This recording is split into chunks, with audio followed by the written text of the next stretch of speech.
So with that, we're going to move ahead to the next session. So what do we have? We have a panel discussion. And this panel discussion will be equally interesting, I might say, because we have a very esteemed panel over here. Let me invite our first panelist for this session, who gave us a very interesting session yesterday as well. Please help me invite the Director of Palo Alto, India and SAARC, Mr. Huzefa Motiwala. A round of applause as he joins us. Thank you, sir. Moving ahead, please help me welcome the Executive Director of Bangladesh Bank, Mr. Debdulal Roy.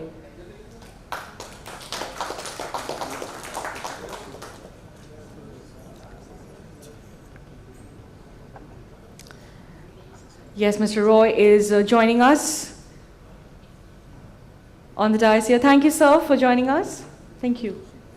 Moving ahead, please help me welcome the Additional Managing Director, Nogod, Mr. Shamal B. Das. Can I please have him on the stage here?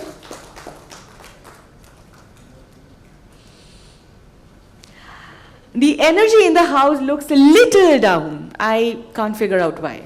Because after such interesting sessions, this should be really high. Come on, everybody, can I have a round of applause, a loud one? Let's roar. With that, please help me welcome the Head of Digital Banking and Transformation, United Commercial Bank PLC, Janab Mohammad Ghulam Yazdani Sahab. Can I please request you to join us? Etu jore korotali diye naki shagoto janan.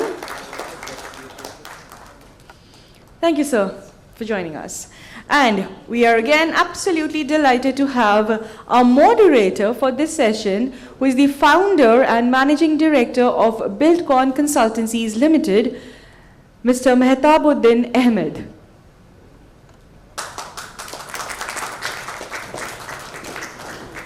Thank you so much, sir. Very senior panel over here, and I believe this session is going to be very interesting. And as of now, may I please request our moderator, Mr. Ahmed, to take the session forward from here. Assalamu alaikum. How are you today? And I was wondering, it was such a serious session, the last one, and it's full of knowledge. And concentrating and listening and understanding, all of this, not an easy task, isn't it? But I did not see any one of you smiling. You are so engrossed in, decoding and recoding, so you forgot to smile. I think in session today, I think you should try to, do it with a fun way so that we learn while having fun. I think that's very important in life, isn't it? Yes. Okay, so let's try to do that. But let me give a bit of introduction because we have very short time and we have an expert panel with us today. Couple of things. I have got some own thoughts, but I would like to hear from our expert. One thing is, if you look at the whole world, there are very successful stories of digital bank. And different countries have introduced digital bank in a different way. Not the way that Bangladesh has started the journey, right? We have just started the journey of, with a new guideline. I'll not say it's a complete guideline, at least we have got some licenses introduced. Like in a new bank, I think many of you know, new bank from Brazil is one of the most successful model. That model started with no fees for credit card, and then they introduced financial inclusion products and so on. And that's considered to be one of the most successful model globally, which is now present in Mexico, Chile, and few other countries. The second successful bank is considered to be Revolut in UK. They had introduced different kind of model. They started with, say, for example, foreign exchange services. Then they made a super app and they got into all other branches of banking, like investment and so on. Then, we bank in China. They introduced a separate model. They focused on the Tencent backing. They wanted to focus on the Tencent customer ecosystem. So different bank, different countries following a different model. In case of Bangladesh, we have followed an absolutely different model. The people who are getting licenses, either they're linked to existing banks or the faces are known to us. It's not unknown faces. While in those countries, those who came up with their innovations of digital bank, they were quite an unknown faces in most of the case. So with that bit of background, I would like to start with our expert from Bangladesh Bank. So I know you are one of the genius in Bangladesh Bank, though we haven't met before. So whenever I used to go and talk about technology, people used to put their finger to our dear Devdulalda. So my first question to you is, we have so many banks, we have so many NBFIs, like more than 60 banks and more than 30 NBFIs. Why Bangladesh Bank within your jurisdiction, instead of forcing them to be digital, why you have come up with a new digital bank guideline? What has forced our central bank to take that kind of decisions? If you can enlighten us on that. Thank you. No doubt, it's a tough question for everybody, not for me, for everybody. First point of discussion is we are not discouraging existing banks to go for digital. We are encouraging them. So that's not a problem. Most of the banks are trying to do their business in a digital form, and they are working on it. Some are way ahead, some are slow. Naturally, in all the economies, these are happening. Beyond that, there are some other discussions that you have already addressed, that why we are looking for same faces again and again. Basically, to give licenses to different banks or banking institutions or MFAs or PSPs, we do need to consider some different perspective, like market competition, like financial inclusion, maybe to create some competitive environment so that customers can get better benefit within the less cost, as well as government policies and economic considerations. Economic policy or economic considerations also there. Government may consider that if number of banks or financial institutions are more, then maybe the business will be more. Then economic growth and some other aspects will be better. Those considerations are also to be considered. And let's consider the new entrants. Possibly you know that like Bikash. Bikash was a borrower of, if I'm not wrong, one PKSF's partner organization, small borrower initially. Later on, Bikash became a big giant. And we have promoted that organization till today. So what I'm trying to address that new entrants may be suitable for the industry, subject to their capability, skill, and they should have sufficient skill and capability as well as business knowledge, market dynamics to sustain in their business. Otherwise, if we permit one or more companies, and those are not in the market, I cannot mention right at this moment, some institutions, they have tried to penetrate in the financial sector to provide better services, better technology services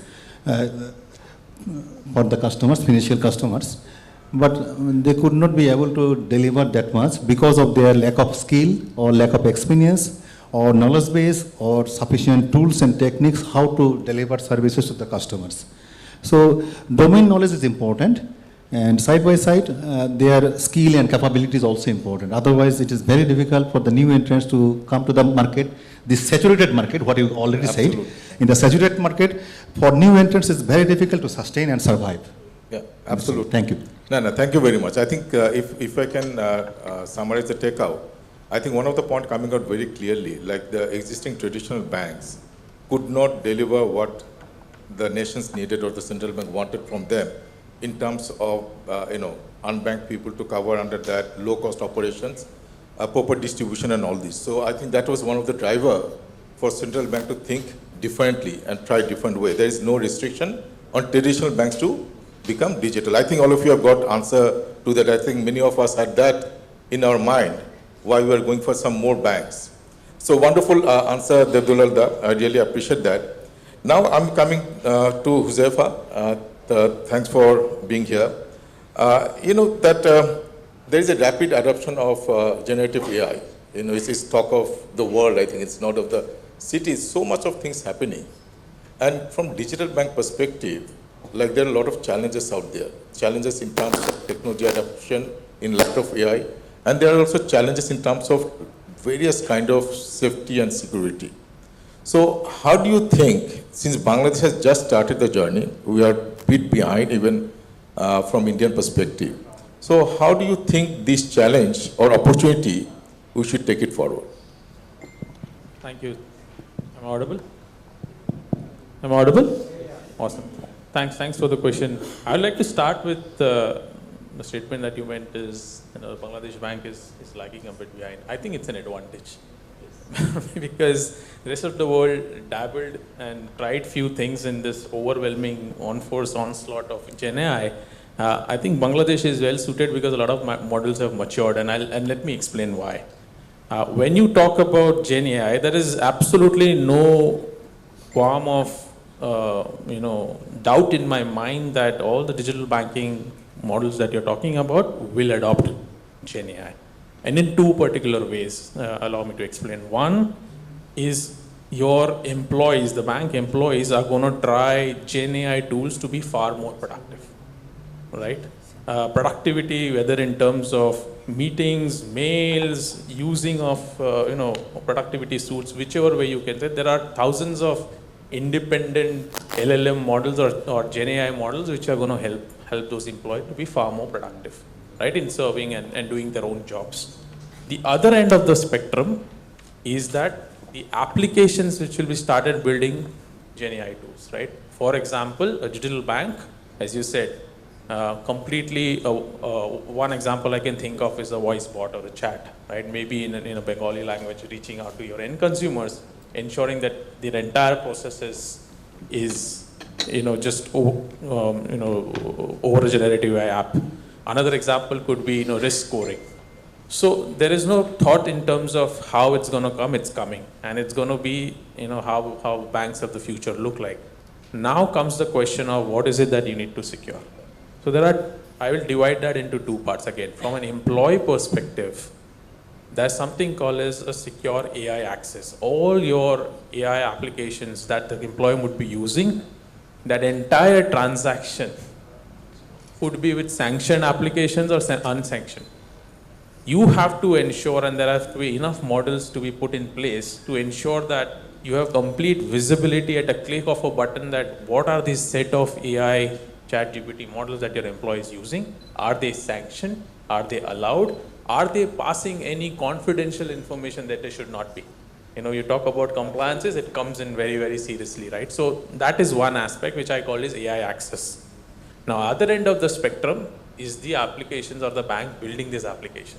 Now, very interestingly, these applications are built on Gen AI models, and there are 3 or 4 things that comes in. One is the infrastructure on which the AI model will run.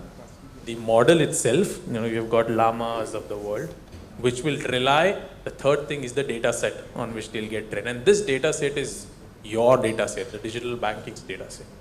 Here again, there is tons of plethora of issues in terms of prompt engineering, data poisoning, things which will start happening which will hallucinate the model, and wrong answers and wrong decisions will be taken.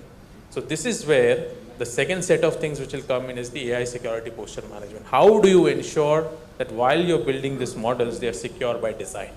So this is what I think is a two-prong approach. Very matured models, thanks to already being done in the past with other countries, are available for banks in Bangladesh. No, absolutely, wonderful point. I think one point I would like to emphasize for everyone, I'm sure you know about it, but I would like to report it from security perspective. How many of you in this room use ChatGPT? I expected much more. Okay, I think more than 50%, not a bad number. The point here is, if we use ChatGPT 3.5, which is unpaid version, if many people has made this mistake, they put commercial company data to try different solution into that. Those are not secure. It becomes a public information. So anyone tries, like Shamolda being a Nagod guy, tries to steal the data of Yazdan. If he tried something in ChatGPT 3.5, he could get that data. So be careful. Don't be penny wise, pound foolish. If you use it, understand the security rules of each of these apps. So I think this is one of the key learning. Various other things Josefa said, but please be careful. And when you make a banking app, you have to be 1,000 times more careful while ensuring about security. Okay, I think that's the key message we get. So now I go to Shamolda. He's a man who is lucky enough to get the first digital banking license. So what would like to know from him? Look, MFS has done a wonderful job, whether we talk about Bikash, Nagad, Upay, and Rocket. I think these are the 4 names comes in our mind. Now, we are moving from, Nagad is now shifting from MFS to digital bank. What are the additional infrastructure, digital infrastructure you are building to be competitive in the digital banking space? Thank you. Good afternoon. I think it's morning, still morning. All right. Good morning to everybody. Thanks for inviting us with this esteemed panelist. First of all, Nagad is an MFS, and we got a license. I would say that before I get into the buzzwords of AI, ChatGPT, and the robotics and all sorts of things, I would say, what does the customer really want? The customer really wants is trust. The customer really wants security. The customer really wants experience. And of course, the simplicity of using the technology. Of course, we are turning into a bank, but I must not forget that the number of customers that we have in our platform, of course, registered is about close to 9 crore now, and active at any time is about 2 crore, which means at this moment 2 crore customers are really interacting. So what I need to think, as Abdullah has very clearly said, that why this digital bank has come. Of course, it's to do the regular banking, but the primary target is to actually the people, the inclusiveness of people. So I need to, as you said, that what we are enhancing or increasing, or what we are adding to this thing, I would say we have to stay simple. While we need to think, first of all, the people at the bottom of the pyramid, they need to come over here. That's our primary goal. Beside that, everybody in this room also can use it. So I would stick to the basic banking security framework that I need to first establish. Of course, Bangladesh Bank has very clearly said as per the Banking Act, but I must not forget that it's going to be a digital bank and everything's going to be on the phone. If I ensure the first thing, the trust, the security, for that we are of course going into state of art technology. We must not forget, when you talk about infrastructure, adding infrastructure, does it mean only technology? Then we are wrong. Technology would be the last thing that we do. Actually, first would be our strategy, our framework, our processes and planning, how we are going to do. Of course, the regulatory compliances that we are meeting, are we within that boundary? And then, we have to plan about the business operations infrastructure, because tomorrow your MFS to bank you're becoming. What kind of interaction are you putting for your customer?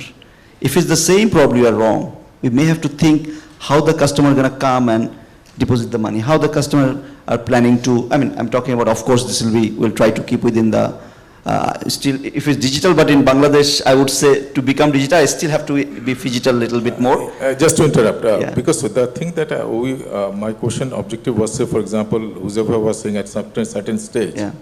like, digital connectivity is one of the challenges for digital Absolutely. infrastructure. That is Yeah. not necessarily 100% in your hand.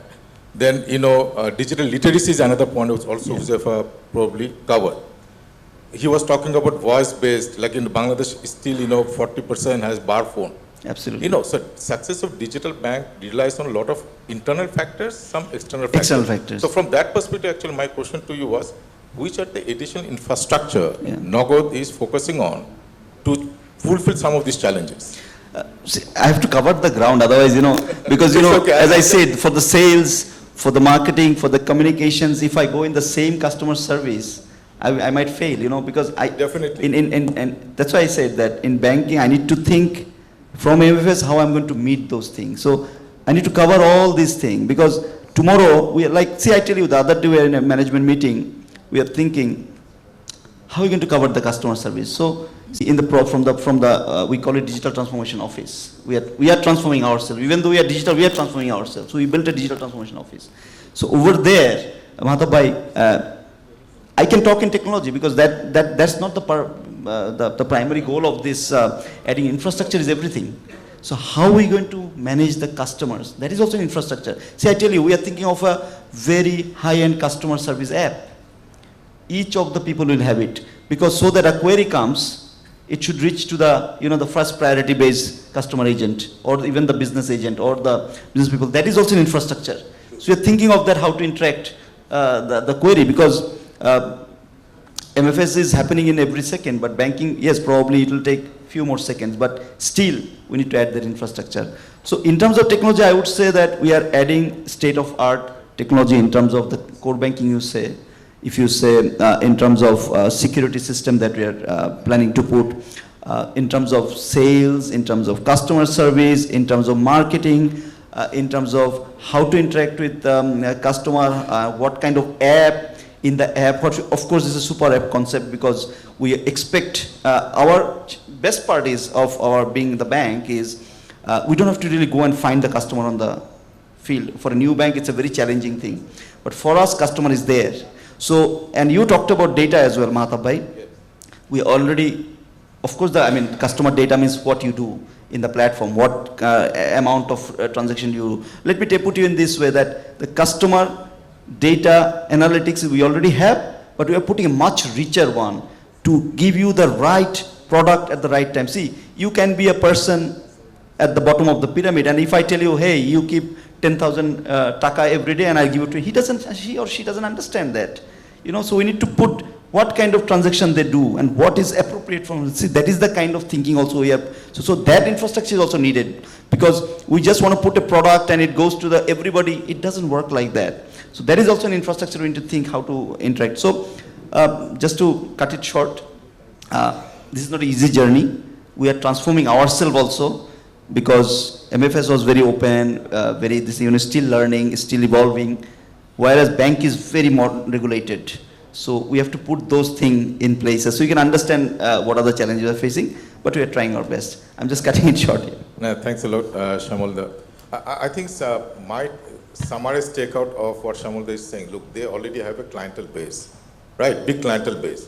In any digital bank, the biggest cost involved is customer acquisition cost. So they have the customer base already. What they have to is they have to convert them with digital banking products based on the Bangladesh Bank guideline. So to reach that, whatever is required, that they have to incremental shift they have to make in terms of infrastructure. But the way he explained is there has to be 360-degree approach. We cannot only talk about platform. We have to think about customer strategy, customer experiences, and lot many other things. I think that's the takeout from Shamulda. Now, Yazdani. So the competitor of Nagad, Upay. Now, one of the critical objectives which Devdullah has highlighted, two things. Actually, there is no restriction on banks or others to also play digital game, right? A digital banking game with certain restriction here and there. Now, main objective is to cover or focus on the financial inclusions. There are two group of people under banked or unbanked, right? Both ways. What are the products and services that digital banks should introduce to target that group of people who are really, really being neglected so far? Thank you, Mahatab bhai. Good morning, everyone. My name is Yazdani, and as Mahatab bhai has rightly said, and that product innovation is something which is very challenging, especially when it comes to, tapping up the unbanked customers. The first and foremost important thing for any probable customer is to how I can facilitate his lifestyle. Not as a digital bank or as an MFS or as any financial institution. The core objective should be whether I am creating enough value for that individual. For me, the new product concepts could be immense. We can either go for first principle thinking, or we can even go for iteration, whichever is applicable at this moment. Currently, I would suggest onboarding a customer with only mobile number can be, the best approach, because in the name of KYC, we actually kill our customer. If it is not, killing your customer or know your customer. And the next approach should be, we must give them enough access. You know, those who are actually working, if we can go for, I'm pretty sure you have heard of this EWA concept, that earned wages access. For example, someone has worked for 10 days or 15 days. And you know, these people, those who are at the bottom of the pyramid, as rightly mentioned by Shamala, that down the line, 20 days, they might face a cash crunch. They might need money. But he or she has worked already 10 days or 15 days. If we can facilitate them with that amount of money so that he or she can run the, you know, the rest days of his or her month, that would be beneficial. The next approach could be financial literacy. Like, in any case, they must be connected with me through an app. So what we can do best is we can provide them an interactive tutorial, you know, so that they learn how to manage their money well, so that they know how to use, you know, QR payment, because many of them probably will not be willing to use cards, and rightly so, because in their locality the merchants are not that available where they can go and, you know, use that card. So for them the QR would be the ideal solution. And we can also offer them cash rewards, or maybe rewards points, that if you do transaction with this QR and through the app, this much of benefit you can avail. And another interesting product could be, as far as I am concerned, and that right after the payment, you know, if we can, you know, consider their behavioral aspects, that they should be able to given an opportunity so that they can save the nearest 10th or 100th digit of the transaction. Like, someone has made a transaction of 410 taka, we should be able to give them an opportunity. Would you like to save 90 taka, because that is the nearest 100, just for an example. And that's how, if we can build the savings habit for them, I believe that would be beneficial. And there could be a lot more. Absolutely. Now, wonderful. I think we now know that so much of opportunities out there in terms of introducing product targeting to these unbanked and underbanked people. And that's how we can actually change our society and economy. Now, coming back to the Abdul, I think I'll bring that next question is in reference to what Joseph already talked about. We are behind, that's also an opportunity, right? And it is opportunity in terms of like what worked in the past may not work tomorrow. That is also coming out very clearly. Because in the past, whenever New Bank or the other banks we talk about, WeBank in China, they do not have AI in their mind. Now, AI is putting up a lot of challenges in terms of security aspect. And I know central bank is really concerned about it. So with your hat in central bank, how are you going to ensure all this new digital bank coming up from traditional bank to digital bank, or as per the new digital bank guideline? How are you going to ensure safety and security is ensured absolutely in their platform? Thank you. This is less tough question compared to the previous one. Thank you for that. So, what we can consider regarding the security and sustainability of these digital services of the different banks and institutions. First of all, we need to consider that banks should have sufficient, what I can say, people, process and technology considerations. Like they should provide sufficient learning for the customers, customer awareness, customer education, then should have standard built-in operating procedures, and some technology deployment is also there to maintain the security. In addition to that, let's consider strong authentication system for the customers, as if all the services will be digital. I'll touch upon AI later on. Then they can encrypt data of the customers or for overall the businesses. Regular auditing by themselves. Let's consider outside the auditing, it may be VAPT also. Regulators are also used to audit or inspect in a periodic manner. That's another part. And beyond that, they should have a business continuity services plan, like business continuity plan. In addition to that, should have organizational risk management framework, risk management policy, incident response. All this to be there. Otherwise, it will be very difficult for them to maintain the business and to maintain the security. there are some problems may raise, like I did touch upon that part. Like all the digital services of the bank or digital bank or MFS, they do require collaboration with the partners, maybe traditional banks, maybe some others, maybe using APIs or open banking consideration. Those partners should have sufficient security considerations, otherwise they will also face security flaws. And in addition to that, some other partners like their product service provider, like contractors, they should have security considerations also. Otherwise, third-party security flaw will create institutional security flaw. Those are in a holistic approach to be considered. Let's come back to AI and other portions. Bangladesh government has not yet formulated any AI policy as yet. And that is another problem, issue to be discussed and think about it. And in our government, we have a cloud policy. Some years back, we do have some framework also there. But recently, US government has introduced one Cloud Act. That is not exactly Cloud Act. Abbreviated name is Cloud Act. Certifying lawful access on digital data, that is to be said in their statement. That particular act, around 23 or 24 pages, that particular act clearly mentions that all the cloud service provider owned by US government or US companies shall have to provide access on data they are storing for the clients all over the world. So if you consider that part, then security will be a big challenge to use cloud solution. Absolutely. Security will be a big challenge for the cloud solution.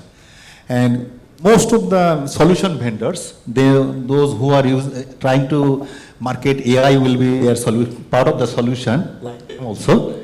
Most of them are providing solution with AI technology, but most of the solutions are based on cloud solution. Yeah. So how this security will be maintained and handled, that is a big concern as a regulator like us. So we are working on it, but right at this moment, I cannot specifically address which topic we will discuss later on. Thank you. I fully understand. Thanks a lot for that answer. I don't think anyone can give a very cutthroat answer for that kind of question because it evolves every day. So it's tough to get a clear answer, but I can tell you from telco perspective, what we used to do, continuously we used to have our own team to continuously hack our system and understand if there is anything going wrong. Then we used to have ethical hackers. We used to have a big 4 companies who continuously hack our system to figure out if something is going wrong. Plus, there was a digital team from the head office. So 4 layers of control, because you may not have all the expertise of checking the security in-house. So you have to rely on global experts here as well. Now, coming to Huzefa, we actually don't have any time, but I'll ask you that. No, any innovations or any new things you try to do, that involves risk. That involves risk. Anything new you do, So that involves risk, something new that you are trying to do. Now the question to you is from strategy and best practices perspective. Like everyone else in this room will try to something new after this session, or they have already started working on that. So can you share a few tips for them in terms of strategies and best practices? Yeah, I just want to pick up from your last question to Mr. Roy, and let me be very, very explicit here that the threats which are going to face the industry or banking industry in specific are not going to be any normal human-based threat. They will be generated by AI, it will be executed by AI, and it will be unique. Every new attack will be unique, right? So we are faced with an unprecedented attackers out there. And they're state-sponsored also, by the way, right, in some of the time. In order to go and protect that, and you could be trying new things to your question, right? How do you subdue the risk? That this challenge cannot be addressed by humans. So it has to be addressed by automation, AI, ML driven, approach. And that can only happen to your, concern. And I'm completely in sync with that. But the challenge, sir, is if I have to thwart that threat and use AI, I have to derive on AI models, which could be in cloud. Now, the responsibility on vendors like us is how do we ensure data sovereignty while we are doing that? That is going to be the key thing, because that war is not going to be won by standalone. So I have to run AI/ML models, ensuring that data which is getting generated or created and events are sovereign, remain inside the sovereign country, and ensure that your risk is mitigated, allowing the banks or the end users to go and explore and innovate, embedding these AI models. And we are doing a phenomenal job in precision AI, in ensuring that AI is secure. And we'll continue to work with you for sure, and rest of the banks to ensure that. Thank you. Shamalda, very quickly, digital bank is a big journey. Not everything you can do yourself. You have to focus on a lot of partnership and collaboration. So my question to you, what kind of partnership and collaborations you are looking forward to in this journey? Thank you. I think you already answered it, because digital bank is all about co-creation, collaboration, and partnership.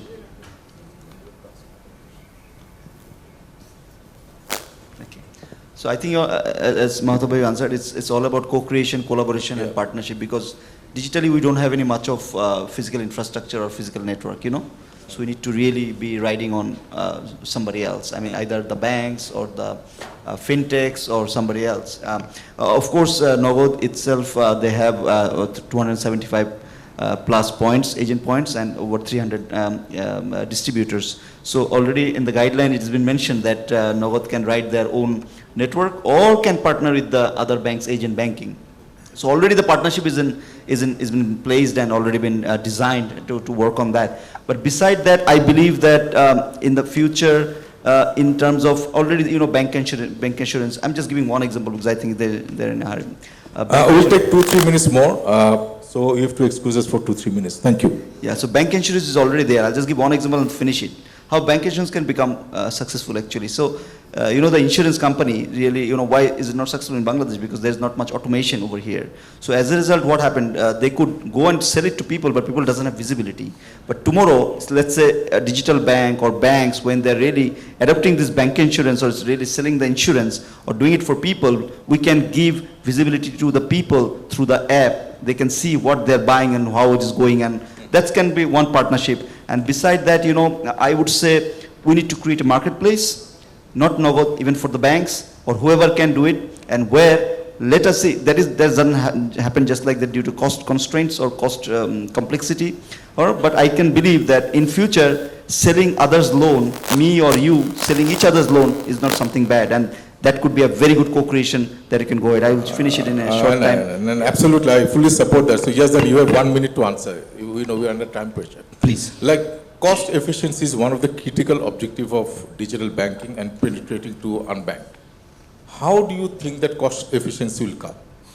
How do you, which are the few drivers of that? Mahathir, thanks. This probably I would like to emphasize from technical perspective. And the first thing that I would consider is to transforming the core. Like in legacy banking, we are observing an infra which is monolithic. And we have to go for microservice, that will give us the scalability, and at the same time we can break the system into pieces and we can plug and fix things quickly, keeping all the other channels working nicely. And the second aspect would be I will probably embrace a hybrid or cloud native technology, and this will give us leverage in terms of pricing, agility, resilience, and most importantly, there should not be any partner lock. And last thing probably give us a cost efficiency is once we have this location agnostic infra. It's like irrespective of the situation of my core, I should be able to go for quick portability without any power interruption. And last but not the least, I believe policy should be in place with proper SLA and terms and conditions and should be monitored centrally. Thank you very much. So we are almost at the finger of it. 1 minute summarization, like we have heard from the experts, what are the things to be looked at for digital banking infrastructure. But one additional point I would like to highlight. These 4 experts in this room representing different groups in the banking sector, it is very important working on the total ecosystem. In the ecosystem, government is there, different branches of government.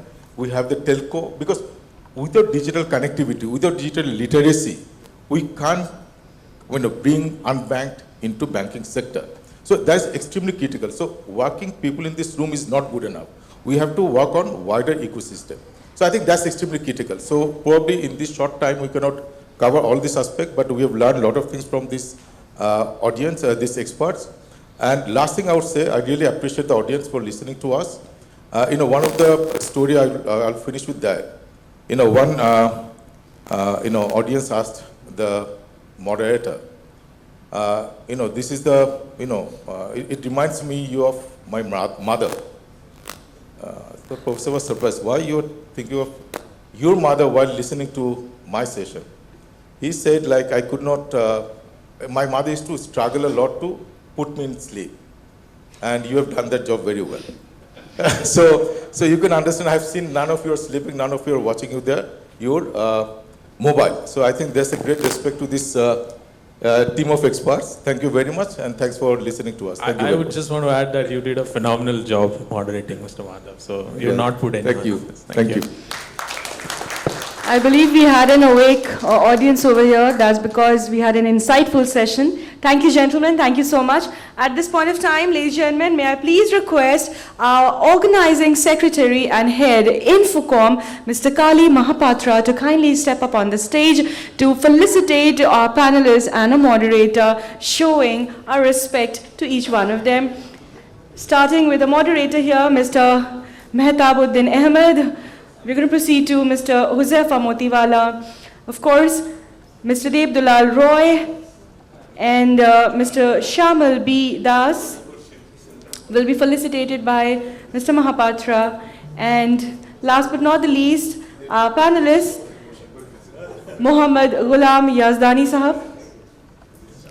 May I please request the audience to put a huge round of applause, as this session was definitely insightful, though a little longer than the prescribed time, but informative.